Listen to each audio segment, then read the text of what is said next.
Ma'am आई blog से खरदी सांगदोरेबको ma'am लोइबौ जेंबियो अदुगा अखोई खुनगिने कइनोनेबको काय कायदा हादि खुनगी ओइबा मफम अखोइगी पूजा से मैम दम शेयर तौजरके मैम लोइबौ जेंबियो खरदी सांगदोरे सांगासु स्किप तौबिगनुका उती अखोई आई गाना जे लेनी से आई गासेना आई गाई खतंग जाम सी साइड से गापि मैं दापिनु साइड दापिउ जाम हापिउ गाय जाम हाउनी आई गान थोंगिरा नंगी संगम दो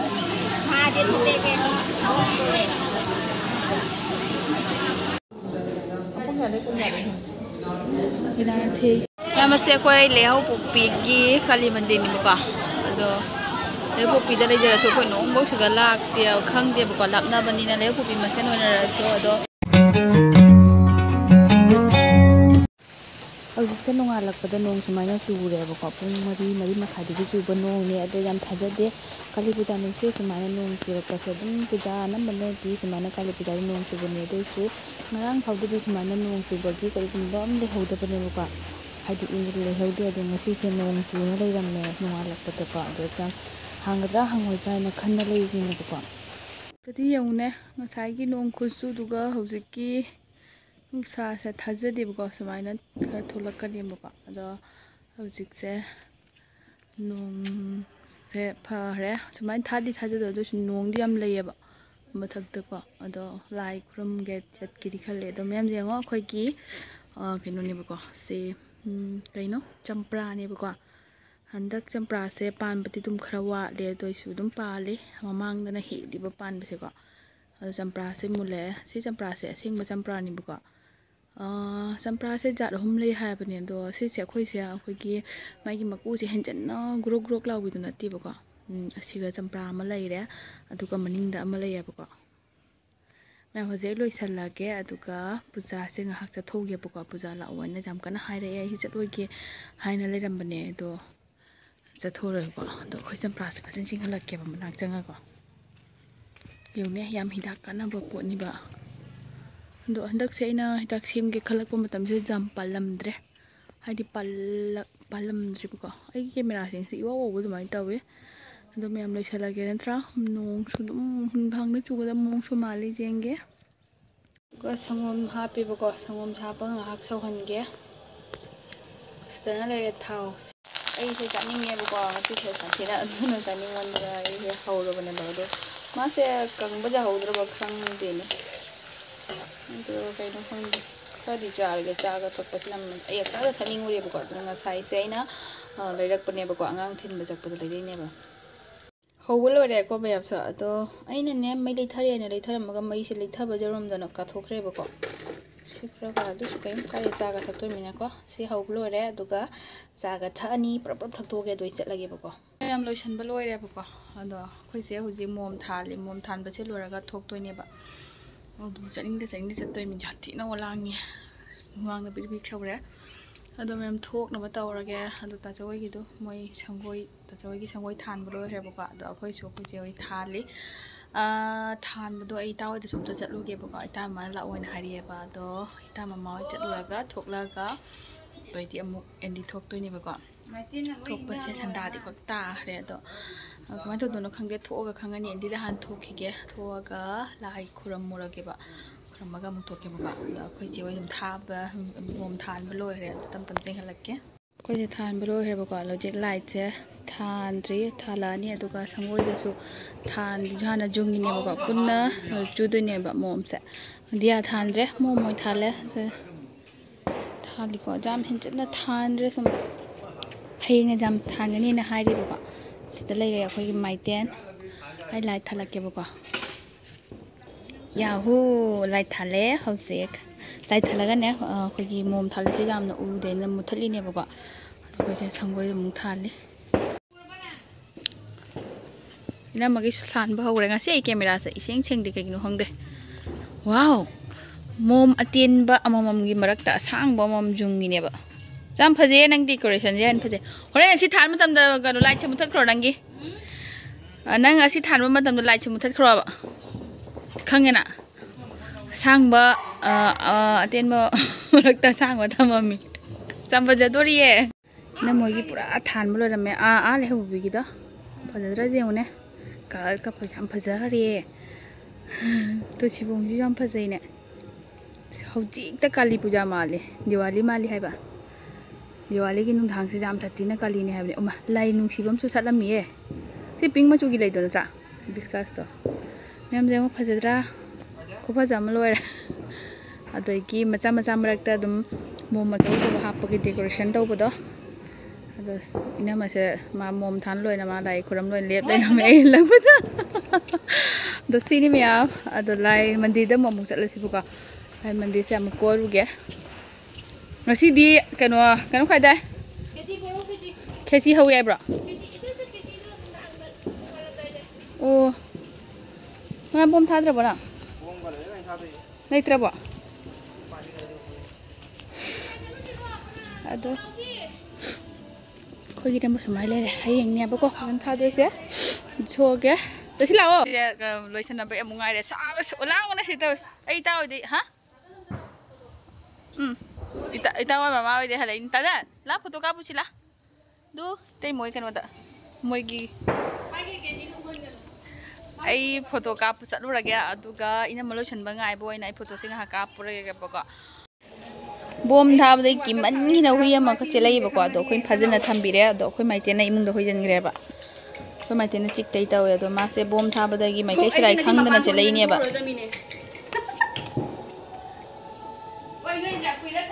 नुआइते से मरोन जाम खंगबो हुइनी कनाई हुइनो खंगदे बको दे कासि मोइदि फोन ताउरे मोइ हुइ ओरम बजायना तो मोइ फोन सु चंगदे बको कनागी हुइनो खंगद्रे दो मरोन खंगी कइम तौदे मासे मचा पोकनावरे बको चा मचा चेन बा हुइनी बा मा मपान दा पुनछले बोम थाबा की मनगिना लैनी जाऊ थक थक नोमी मचा से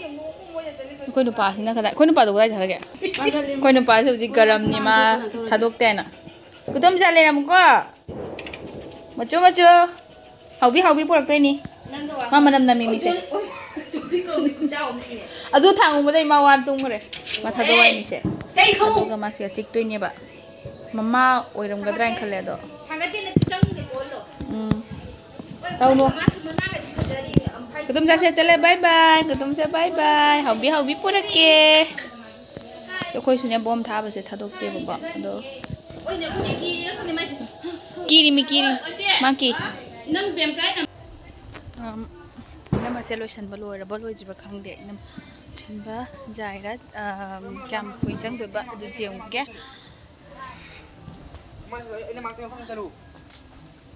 Lo. Koi lai khurma party. So ai bek ka pai rakte. Koi khara khara taw na mi se. Ani de hum. Mana sana phangye Masinam natro na ma light ka jam kan khalami jam chawrami akhoi dum lai ni koi mom ka tu ka kai oi kan ni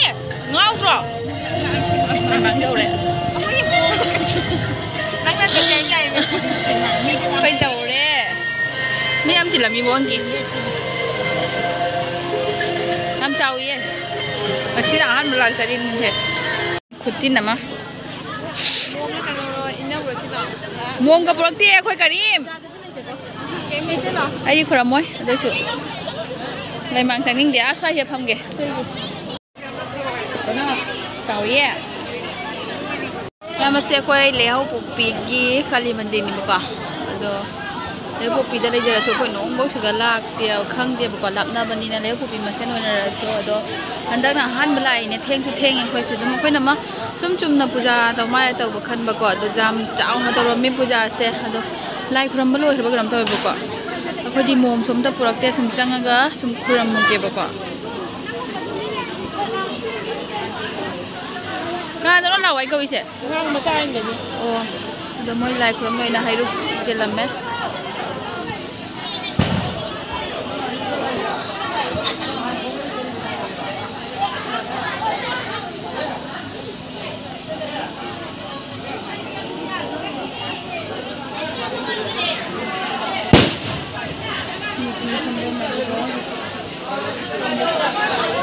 Mom ka yam patan se mam. Lo chang roi lai khram ba. Ai ruk se kai kai. A pe lam sa ge. Ai thum ni ai thum ram ni. ให้ลูกผู้กันได้ไรต่างให้ลูกกันเด็กผู้จีน่าจะชี้ไอ้อย่าไปลำตึงกันเองเสียงไม่ขังเดียนส่วนที่แล้วนั่นที่หายตัวก็ที่หายจริงมาให้คุยจะบอกเดี๋ยวคุยนั่นเดียอักตาแต่เขาก็ละอะไรเมียคุยเนี่ยมันจะชิลังอะฮักคุยทุ่งเนี่ยลายผู้ชายที่พังเนี่ย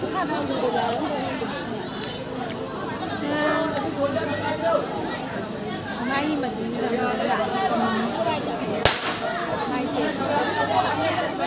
น้ำมีแค่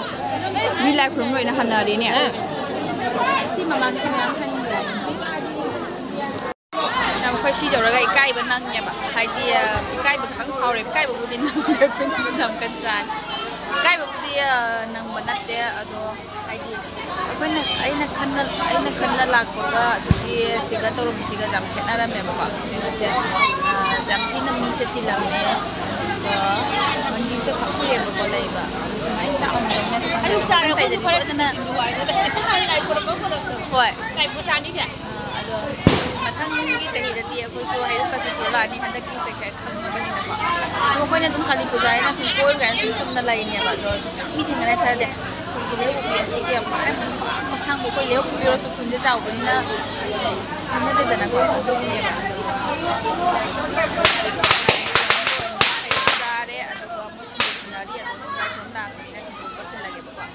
mi se hanna ba daro me aduga me an to ni sala ko daro ko na ko ko lai na ta sama ga ni sala ni ko la sa ga ni ko la ta u he ba ta ni me ni to ne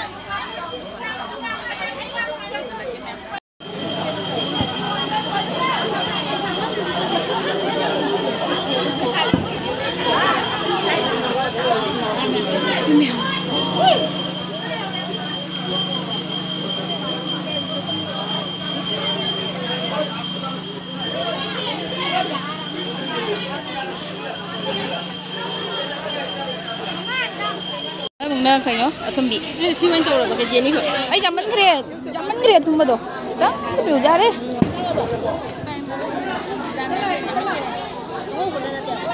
nè mình nè ở thâm bị mày khá còn ăn cái lằng này bố ấy ai xin đôi xin làm thế nè xin đôi xin làm thế nè còn lagi nih kok saya kalau sebenarnya ya cini ngambek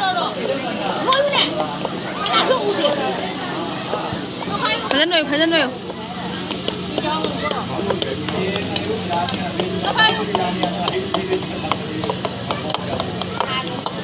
Lagi pula si hao bani bo. Jum dah sahaja lagi pula na hao beli. Aduh, si campur dah macam tu dah hao lor aga. Ghee ham kerbo, ghee ham na dah ni. Hey, yummy hey. Sini ngam ni yummy ya, mani ni. Làm con hôm nay thì big mac hả vậy? Mà đi giảm bây giờ bữa trên này tôi nhìn đi gì cái số lạc của áo gì bây giờ thêm ai là mình ám lạc lên làm mẹ đó là hành người khai bông hành người khai bốc hay hành người mình lạc gì đâu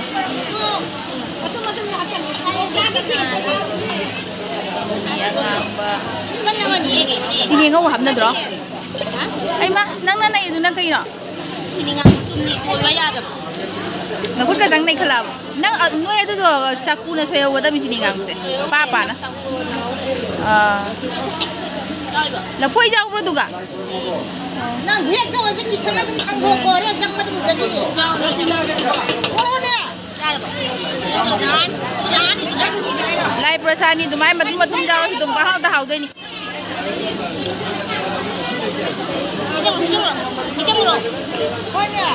musum tu sul lai from lep na de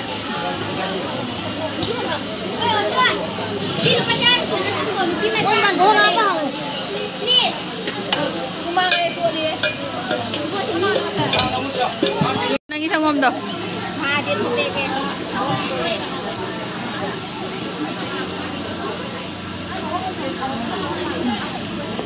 ไปได้ประสาทaduga kena thire wa do mi pura masi jen chana ra do ai si chara ke khola se si chara mu chatro bane ko mi khol am di chana ra tang tang ha hore de hogi se sablo re first la ni duga ho ge chale bulao jalo sidi ba ko masi ki kano se do mem se khoi hojik chal le aduga khoi khewa da mu chal lage ba ko yam nungai khre ado yam khaja da na mi se yam thati na tin ba ma phom moi ra me bu ko andak chai di khang ga binga par ma thang chai di so da na ta ro ni ha khoi gi ado huje gari se lai tia ba khong na chalani wa sana thobi oi kadai na sai sat padadi lak padadi ko kai la ya hoda hojik khong chat toi ne ba dam sang chat toi ne kai mi thap na te khon ti chat dam ne jam thap do mai to doi me ba ko ai gi dia sina ahing chup than dori ba dia ni ko ngalingai thalo dra si kaw thok podagi aduga sida lai re angang maramuk pangang am lai re siga horen ahing gi dia ni si horan ba chang chana bantra chetajit thalo pajan thalo local area ne ba ko khoi khewa jawre puja tawra ba kaino gireng hai sidi khoi siga na khechi tawri ha do khoi siga khijang halak ke ngasi gi no se khechi manam name mandi dane ba ko tawri se pele mang se sumi ata le ram ko isa no pujam khoi swai ni ko khewa ma taxi ni ram sa thoi dok pa hen ba to pom pom di yaw dre ko khewa ma pani oina tawre leu be bam le khewa pani ni ko ko na harol sin ne tawre do som da ha lai se manung da phamona bok chali ra kanom tawro me ba khoi lak pa da duga sida khechi thong ba gi chapu khang ne ba ko sina kiri dawi hai ba ko do manung da kai do no lai khram me ko man ba da ba do bok chali ro ha ko to bok chi manung da to bok chali ra me ai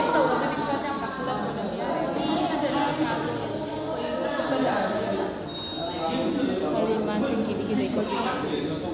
ai mong ba tau ke ha ko ba ta aku Puspanjali siam tadi yang Puspanjali cah tu doa tu no se. Kamu tu kangde. Dah hangau ni pamun dah. Puspanjali kau ye. Si kari kau ni Puspanjali kau. Kangde. Nanti, jengga thoi dingga ni ne, hai nung apa nanti ne. Nanti jengga, ai mau nanti jengga thoi dingga pi. Lai puja bai atam na cheng cha ra di phate hai ha atam na cheng cha di phate lai gi cheng cha di ha o lai da hap tu ro lai da no la lam ne yam se lai da chai no wa me khang da ban khang da ju pai de ke lai na sum chan bi ani da khoi khang da ta ro ne ba ko lai khram ma da chang ke si chai ro ke lai da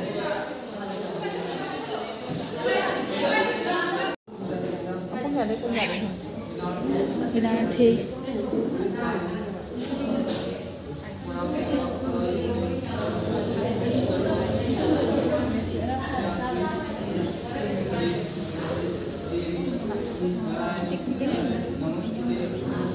Mangga kalau mau balik, dia mau balik mangga.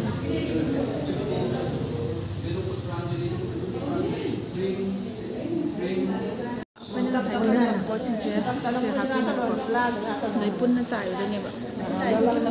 Koramon bon mo siya. Koramon siya karo. Em mà. So ano blog na nila. Kena nắm được không rồi.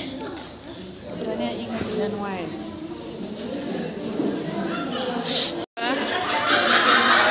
Mà lôi đi. Mi mèo ngã sáng nhất mình đây là mẹ rồi hết tất. Rồi khơi nó phi hiba trên cái đồ lại gì. Các cái đồ làm việc quá. Nó bị sa đồ ở bên nhà xí đi. Tụi mà xui lại. Anh hai anh phải chân được có phăng. Anh chân rồi lại nè. Quay cái phăng cái này thì bị căng như vậy rồi. Anh mang cái cái cái này. आज ने हम पर live मोचिंग जो खंडरे खंडरे तो बोलो मैं उन रे बा सेना पूरा मत मार ai đau ra đấy ai đau ra đấy ai mà tiếng ta चागे खेती चादोरे आई प्रसाद चादोरे असिनी लाव जावा लाइ मुखो बाय लाइ जिंग ai ne ba ni so na da ba nang kai khang ko ne ba se ai sa khang de ai sang sen dum na lai ne ba ai da ga ro sa hai ne ba to nang so de ai ne ba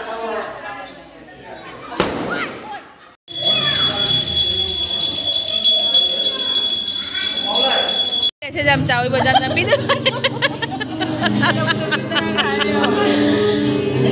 ले जम चावल में हमसे खेती से इन्हें खाली plate में चाह तो पीते तो मारे जो वो द पुक थन बहुत चाह बया निंगा सी की लाइफ प्रसाद से जम चाइनिंगง่ายดิจ้าเลยแกว้าใบสโนว์มันนะพัมเลยไหมคนนี้ทำมาวันนี้เจ๊ที่คนกันแล้วไปที่ตามคนยังไงคนเล่นบาจ้าพัมมาสั่งใครจำหับอยู่คำบ่จำสันยังไงบาจ้าฮับปจำสันยังไงจันนิ่งมันรู้เลยจ้ารู้หรอจันนิ่งมันนะให้ดีไล่โปรเซสจำจันนิ่งไงสมัยมามุนละทงบาจ้าฮาวบนนี้บ่ดูกันนี่เดี๋ยวมีสักพักย่าเมนี่กว่าย่ามันมีสิสมดังสิงพัมแมสแต่คอยพัมแมสตัวอาตัวสุพัมนารี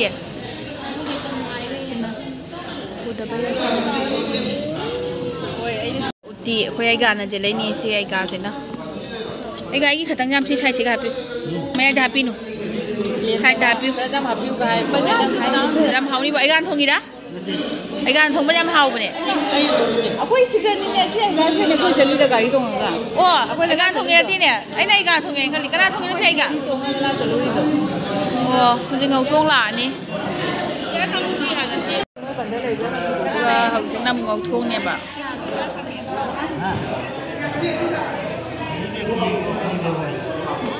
ไอ้การอะไรจะเล็กประเชียมตรงไหนจำพับพันนี่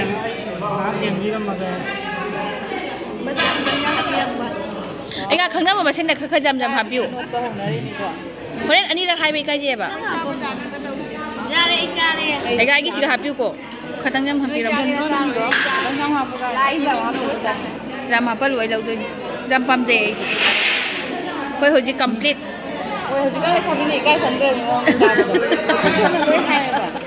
อาจารย์ทงต้องให้เอาไว้กันนี่ให้ได้จงจำมันสิก่อนตุ้มข้างหน้าไปให้ได้เลยสิก่อนนี่ถุงประจำจ้าคุยเนี่ยตัวไอ้ที่จับจ้าจะไอ้ที่เสีย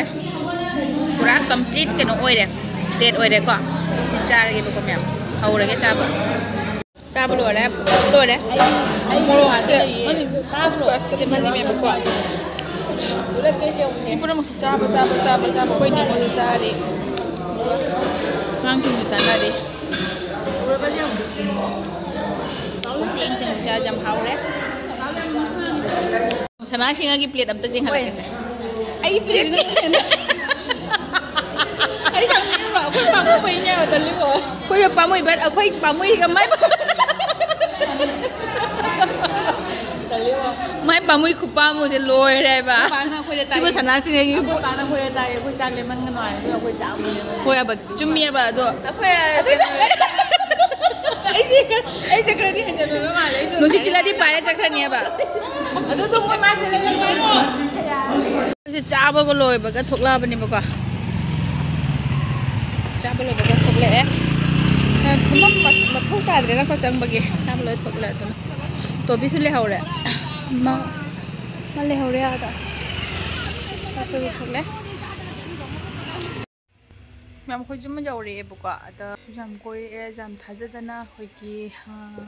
यम खलु दबा कनो ने बुका